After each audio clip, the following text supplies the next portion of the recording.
Hi, this is Deborah from Acorn Herbals. Today we're going to look at a video about how to make a medicinal oil using the mullein plant. Mullein, the botanical name Verbascum thapsus for the wild mullein, is a nice tall plant that you see along the roadsides, and it later in the season, after it forms these giant leaves, makes these flowers that are yellow and appear up the stalk. And we're going to be looking at harvesting some from the wild mullein plant and hope that you have fun making some of your own mullein oil. This morning is a perfect morning, about 10:30, to harvest herbs, and that's what I'm going to do today. I'm focused on a few things, but primarily I'm going to collect some mullein flowers. This is mullein. Common mullein, grows everywhere, often seen in new waste areas, recently excavated areas in the following few years. And I don't actually plant it, it plants itself, and wherever it grows, I let it.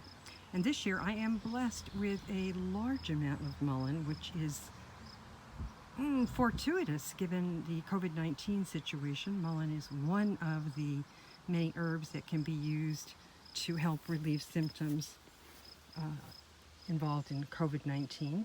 This mullein is starting to flower. It flowers a little bit at a time.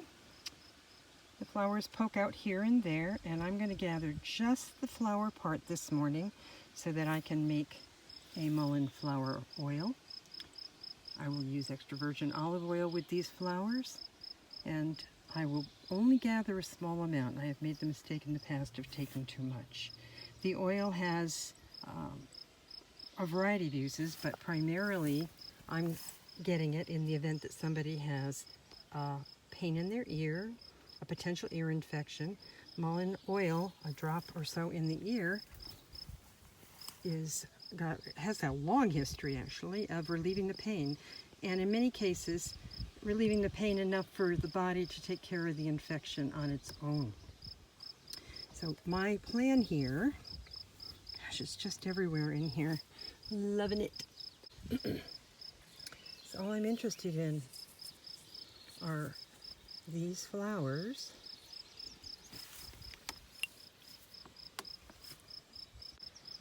And in addition to the open flowers, I'm going to pull off some of the buds that are almost open.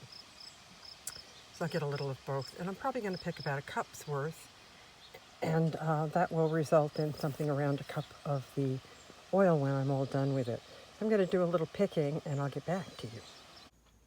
So here I managed to pick what will ultimately probably be more like a half a cup instead of a cup, but I'll probably do them in small batches. That way, if anything goes wrong with any one batch, I have another one. So herbal oils are, they're prone to going sour or developing mold, and it's something that doesn't always work. If you do everything as carefully as you can have a resulting product that is perfect.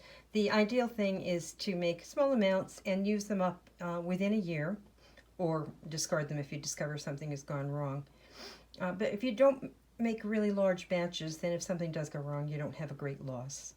So I did shake these through a sieve just to shake out some insects, because I don't do anything to my plants except let them grow.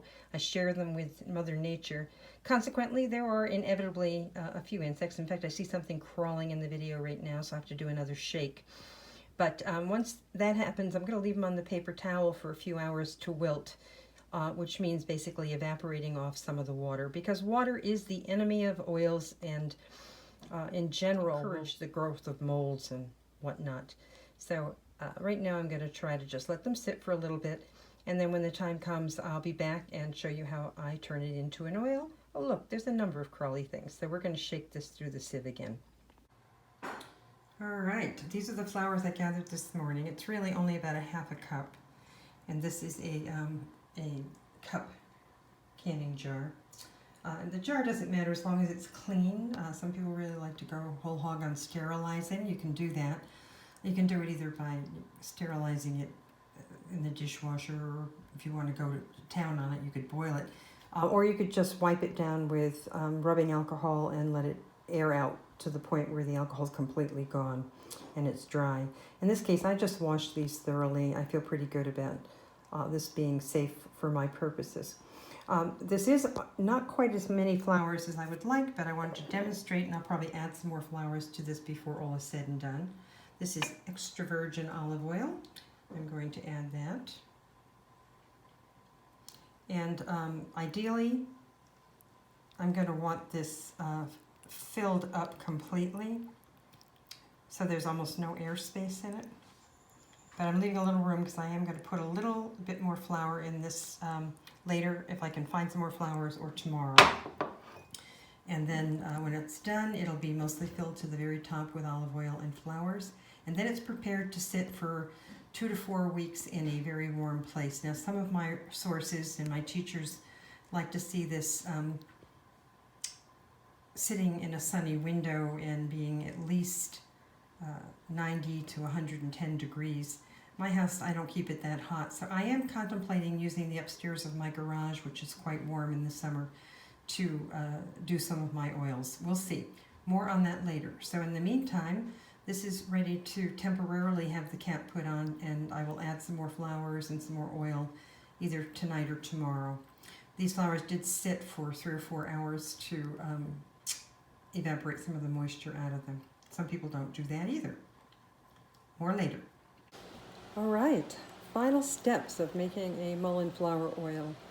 The mullein flowers infused in the oil for 4 weeks. I've made a couple of batches, so this is a separate one that I made. It's been 4 weeks. It's time to strain it off and get it ready to decant or to pour into these dropper bottles so that they're easy to use for relief of earache. The oil is poured through my tea strainer with a piece of muslin on top of it. I find that the tea strainer is simply not fine enough to catch all the little bits that might come out of the plant material. The oil and the plant material are poured through that,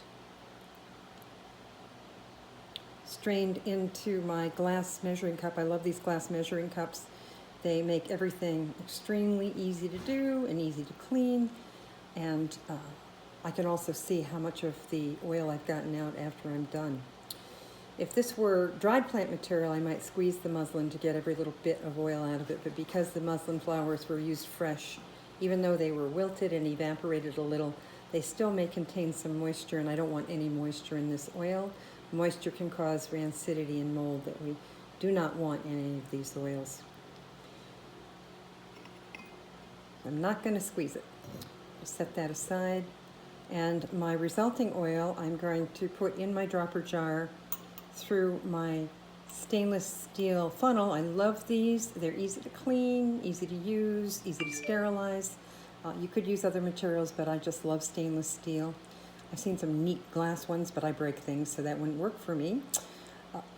I'm going to go ahead and pour this in, keeping an eye on how high it goes in the bottle. I have overfilled from time to time.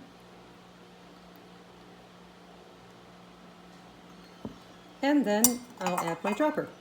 And that's my mullein flower oil in the dropper bottle. And the last step will be to label it with the name of the plant material. I like to also add the botanical name, which is Verbascum, thapsus.